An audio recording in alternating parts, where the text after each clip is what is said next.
Hello अस्सलाम वालेकुम सारे मेरे कौम, मेरे गवर्नमेंट, मेरे इदारे, मेरे बहन भाई, दोस्त अजीज़ अहबाब। मैं मोहम्मद अयाज ख़ान महसूद हूँ, इंजीनियर हूँ, डायरेक्टर हूँ CDA MCI इस्लामाबाद में।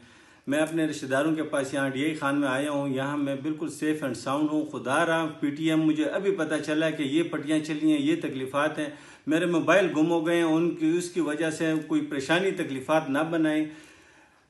पूरी कौम से, पूरे पश्तूनों से, पूरे सबसे रिक्वेस्ट है कि मेरे नाम पे कोई परेशानी ना बनाए, ना अदारों की बदनामी करें, ना हुकूमत की बदनामी करें। मैं हुकूमत का बेहद मशकूर हूँ कि मैं इतना मेरे ऊपर सब ने स्टैंड लिया है।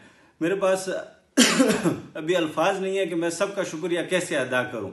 मैं तमाम कौम और मुल्क और हुकूमत का और अपने सबका शुक्रगुजार हूँ।